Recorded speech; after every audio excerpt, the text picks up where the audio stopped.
Hello and welcome to Global Interview Institute. In today's video, we are going to help you prepare for a supervisor interview with 25 essential questions and detailed sample answers. Whether you are applying for your first supervisor role or stepping into a leadership position for the first time, this video will give you everything you need to succeed. Section 1. Leadership and Management Style. Question 1. What is your leadership style? Sample answer. I would describe my leadership style as supportive and hands-on. I believe in leading by example and working alongside my team rather than simply giving orders from a distance. When I lead a team, I make sure everyone understands their responsibilities and feels comfortable asking questions or sharing concerns. I focus on building trust with my team members by being approachable and consistent in my decisions. I also believe in giving people the freedom to do their work while providing guidance when needed. For example, if I notice a team member struggling with a task, I will sit down with them, understand the challenge, and help them find a solution rather than just telling them what to do. I think this approach helps people grow and feel valued, which leads to better results for everyone.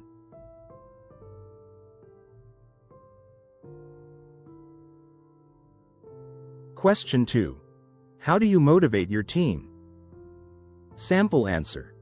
I motivate my team by first understanding what drives each person.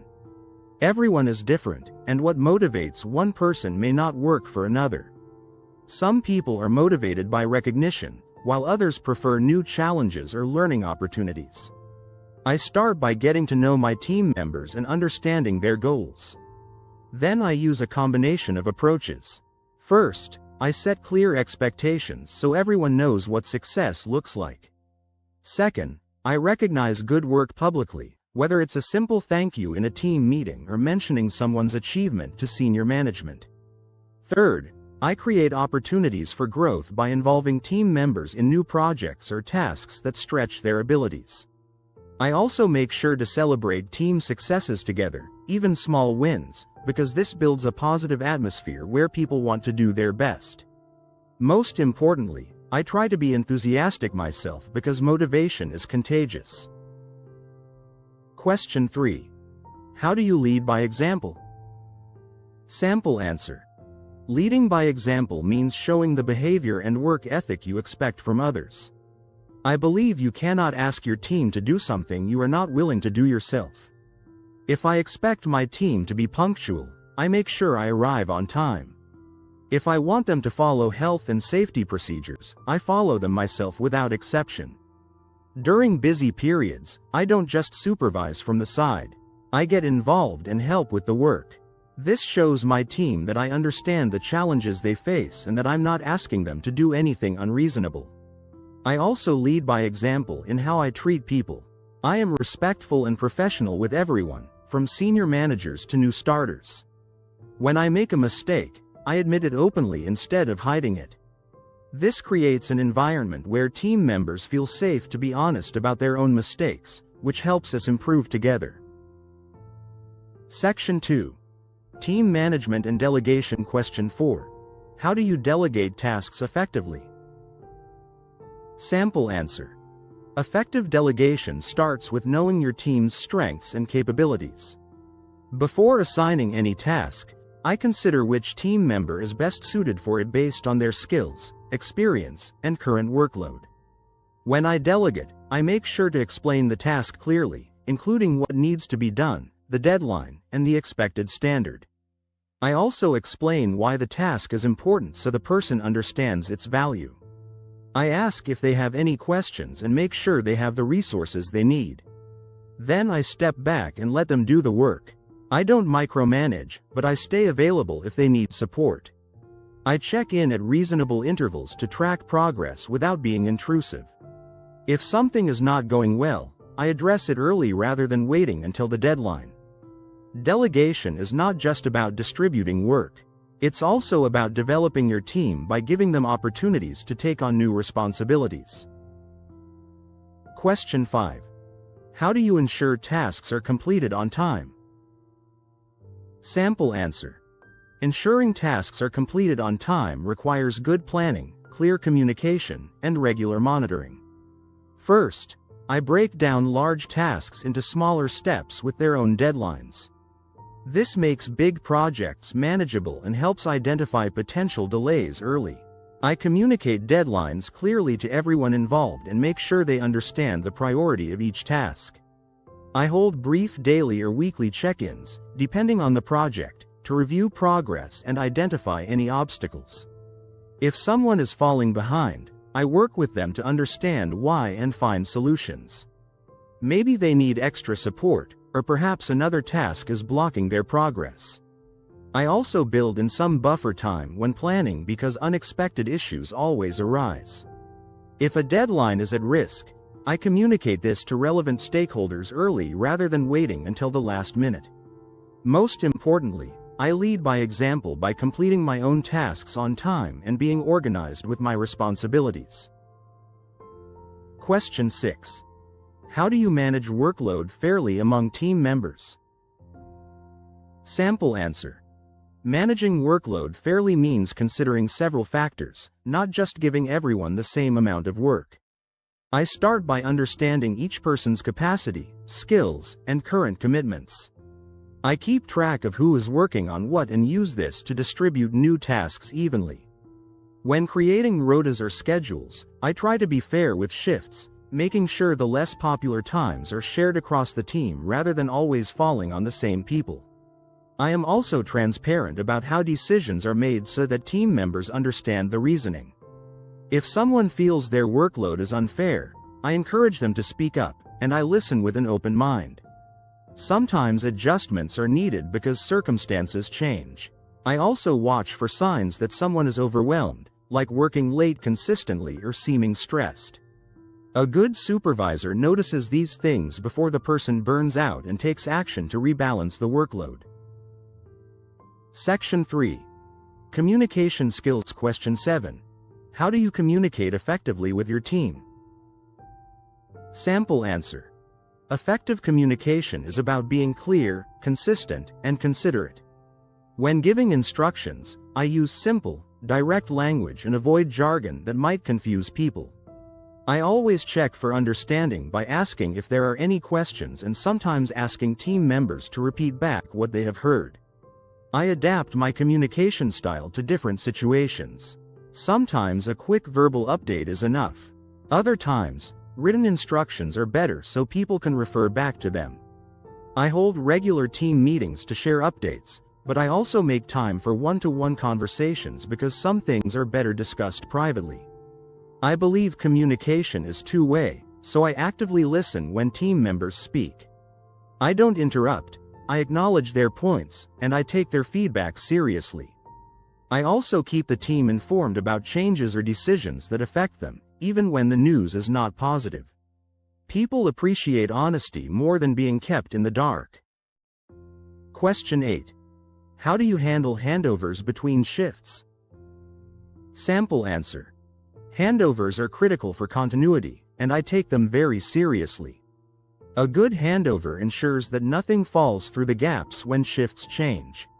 I follow a structured approach where I cover all the important points.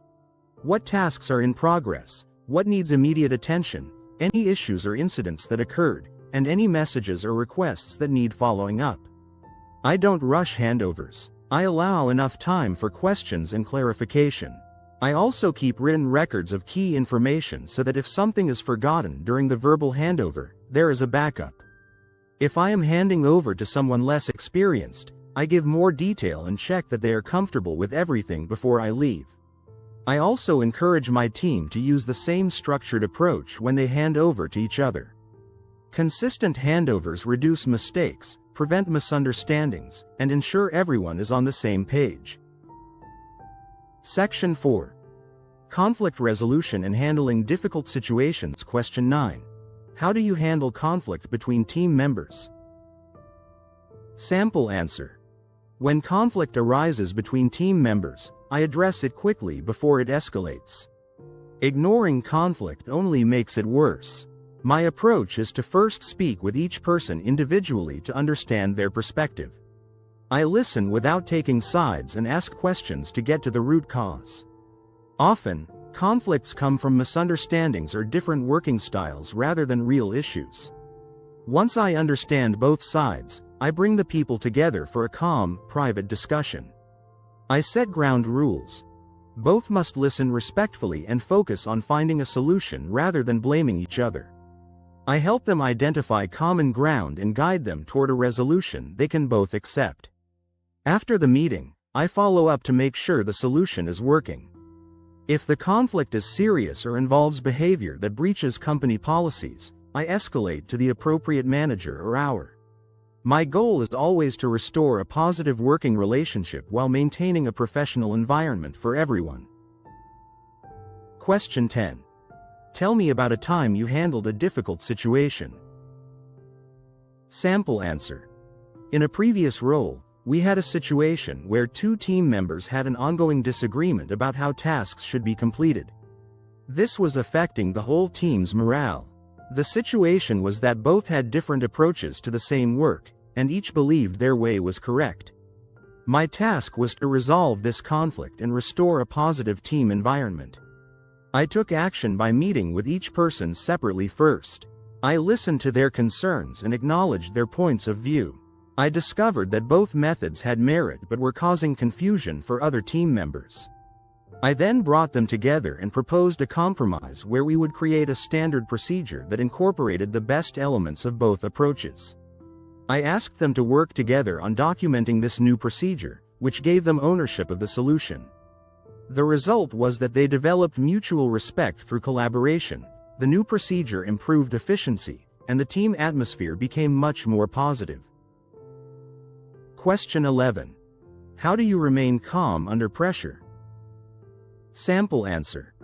Remaining calm under pressure is essential for a supervisor because the team looks to you for direction during difficult times. If I panic, so will they. My approach is to first take a moment to assess the situation before reacting. I focus on what can be controlled rather than worrying about things outside my control. I prioritize actions. What needs to happen immediately versus what can wait. I communicate clearly with my team, giving them specific instructions and reassurance that we will handle the situation together. I also prepare for pressure by planning ahead. If I have thought through potential problems and have backup plans, I feel more confident when issues arise. Experience helps too. Each time you successfully handle a stressful situation, you build confidence for the next one.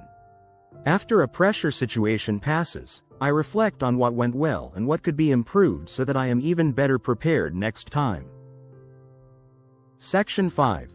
Performance Management and Feedback. Question 12. How do you address underperformance in a team member? Sample answer. When addressing underperformance, I start by understanding the cause. I don't assume the person is simply not trying hard enough.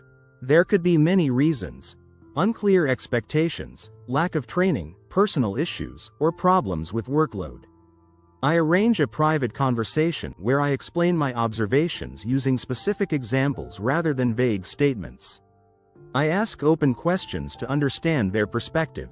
Once I understand the cause, we work together to create an improvement plan with clear, achievable goals and a realistic timeline.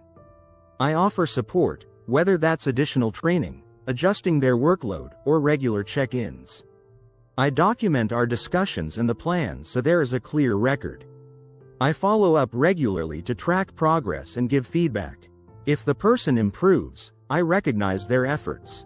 If there is no improvement despite support and opportunities, I follow the company's formal processes, which may involve escalation to management or hour. Question 13. How do you give constructive feedback? Sample answer. Giving constructive feedback is about helping someone improve while maintaining their confidence and motivation. I follow a few key principles. First, I give feedback promptly while the situation is fresh, not weeks later. Second, I choose the right setting, which is usually private for negative feedback but can be public for positive recognition. Third, I am specific about what happened rather than making general statements. Instead of saying, "Your work is not good enough," I might say, "The report you submitted had 3 calculation errors that we need to discuss." I focus on the behavior or work, not the person's character. I also balance negative feedback with recognition of what they do well. I involve the person by asking for their perspective and their ideas for improvement. Finally, I end the conversation positively, expressing confidence in their ability to improve and offering my support. Feedback should be a dialogue that leads to growth, not a criticism that damages morale. Question 14. How do you recognize good performance? Sample answer. Recognizing good performance is just as important as addressing poor performance. People need to know when they are doing well.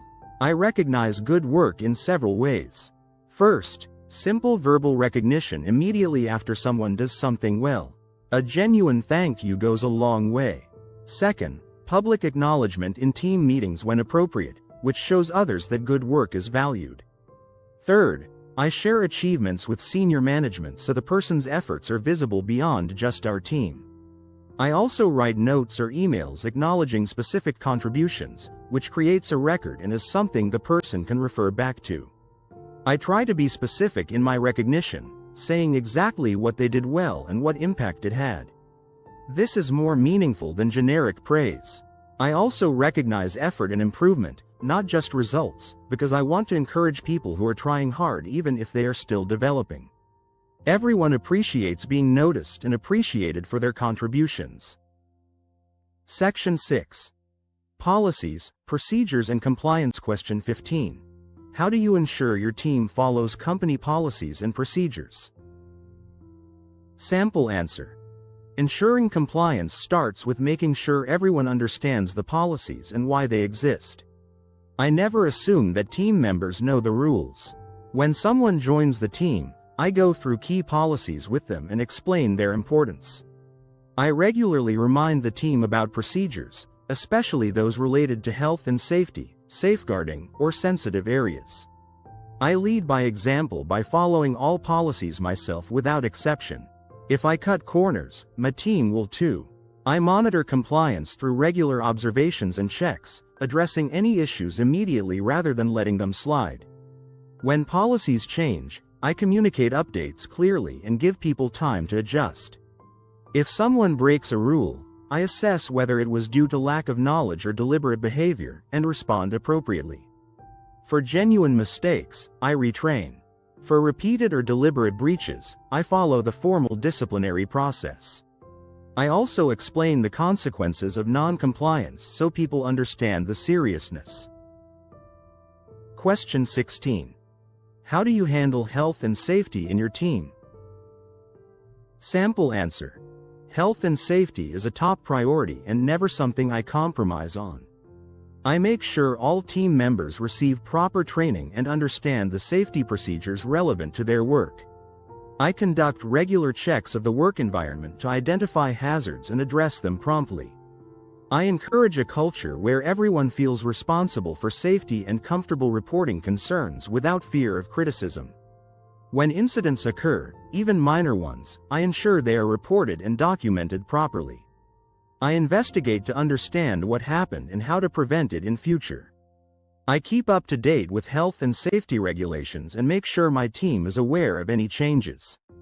I also make sure safety equipment is available, in good condition, and actually used. I never pressure staff to cut corners on safety to meet deadlines or targets. No target is worth someone getting hurt. By prioritizing safety consistently, I show my team that their well-being matters. Section 7. Problem solving and decision making. Question 17. How do you handle unexpected problems or emergencies? Sample answer. When unexpected problems arise, I stay calm and take a systematic approach. First, I assess the situation to understand what is happening and what the immediate risks are. If there is danger to people, that takes priority over everything else. Once I understand the situation, I decide whether I can handle it myself or whether I need to escalate to a manager or specialist. If I can handle it, I prioritize actions based on urgency and impact. I communicate clearly with my team, giving them specific instructions and keeping them informed. I document what happened and what actions were taken. After the immediate problem is resolved, I reflect on what caused it and what we can do to prevent it happening again. I believe in being proactive too, by thinking ahead about what could go wrong and having backup plans ready. This preparation means that when problems do occur, I already have ideas about how to respond rather than having to figure everything out under pressure. Question 18. How do you make decisions when you have limited information? Sample answer. In reality, supervisors often need to make decisions without having all the information they would like. When this happens, I gather as much relevant information as I can within the time available. I consider what I know for certain versus what I am assuming. I think about the potential consequences of different options, including what could go wrong. I also draw on my experience and any relevant policies or guidelines. If appropriate, I consult with colleagues or team members who might have useful insights. Once I make a decision, I commit to it and communicate it clearly. I also monitor the outcome and am prepared to adjust if needed.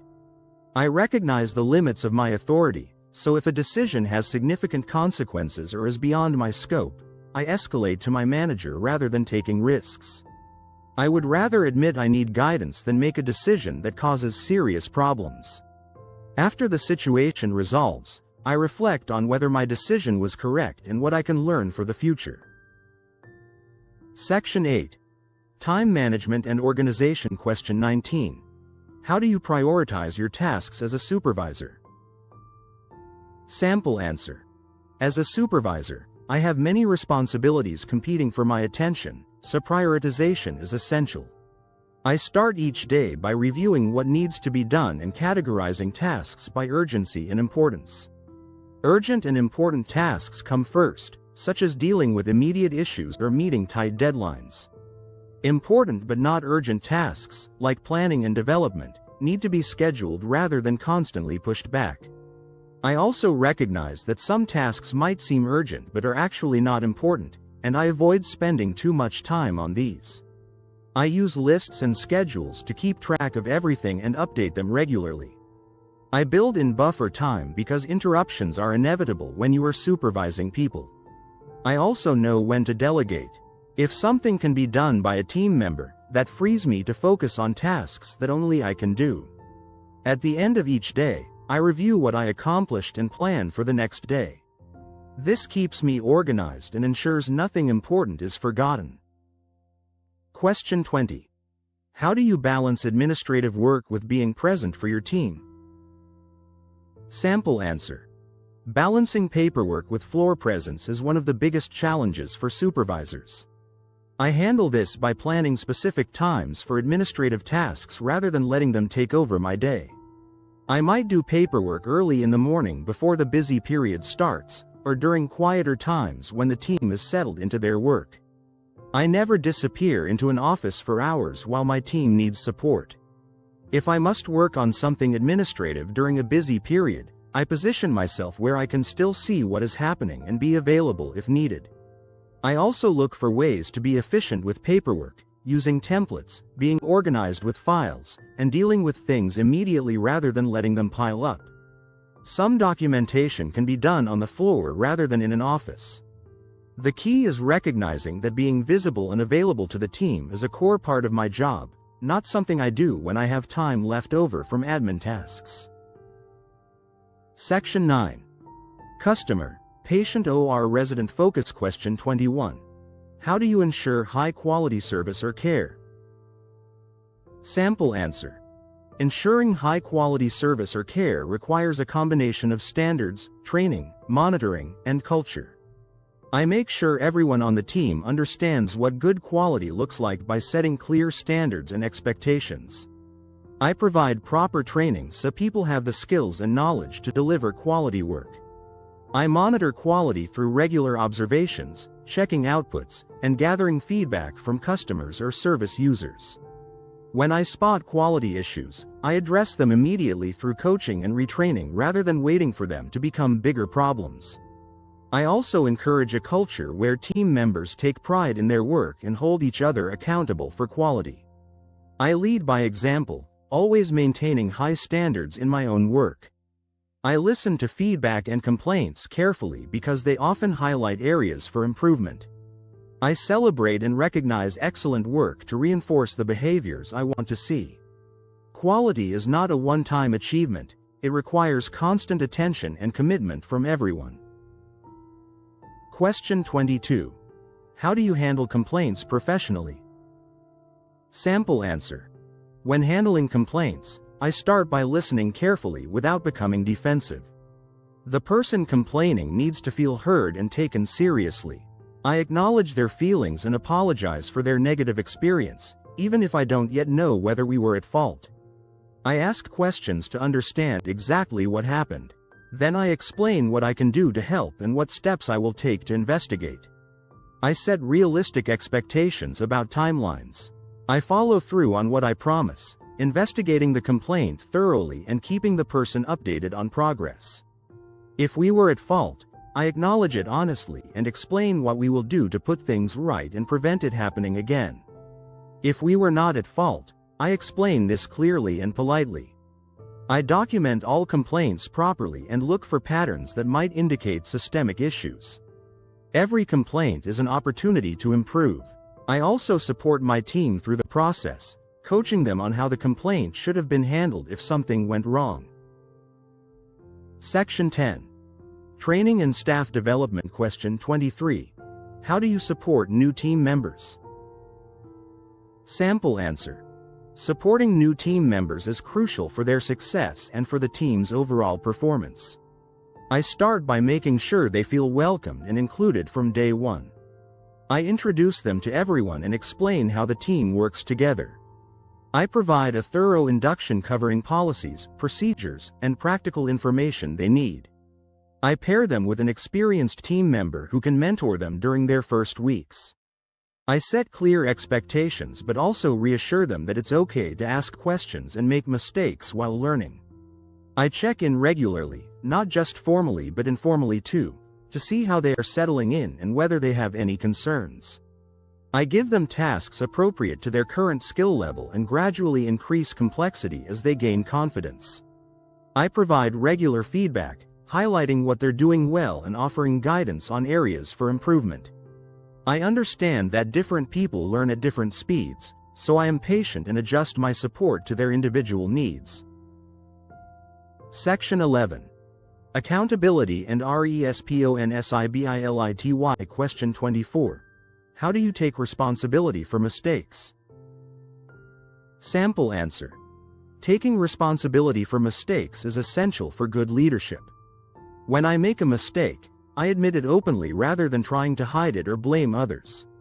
I acknowledge what went wrong, apologize if appropriate, and explain what I will do differently in future. I believe this builds trust with my team because they see that I hold myself to the same standards I expect from them. As a supervisor, I also take responsibility for my team's performance. If something goes wrong in my team, I don't simply blame individual team members when speaking to management.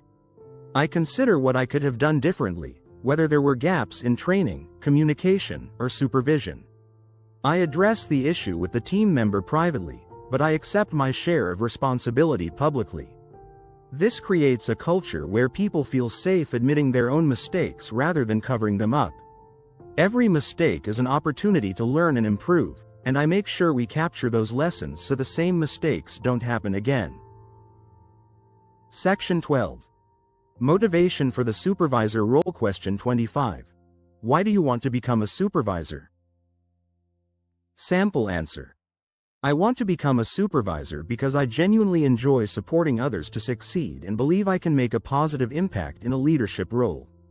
Throughout my experience, I have often found myself naturally taking on responsibilities like helping colleagues, suggesting improvements, and ensuring work is completed to a high standard. I have seen good supervisors make a real difference to their teams, creating positive environments where people are motivated and perform well. I want to be that kind of leader. I'm excited about the opportunity to develop my leadership skills while contributing to the organization's goals. I understand that being a supervisor comes with challenges and responsibilities, and I am ready for that. It is not just about having a title, it's about being accountable for your team's performance and well-being. I am committed to continuous learning and improvement, and I see this role as an important step in my career development. I believe my strong communication skills, my ability to stay calm under pressure, and my genuine care for people make me well suited for this position. If you found this video helpful, please give it a thumbs up and subscribe to Global Interview Institute for more interview preparation content. Leave a comment below if you have any questions or if there are specific interview topics you'd like us to cover in future videos.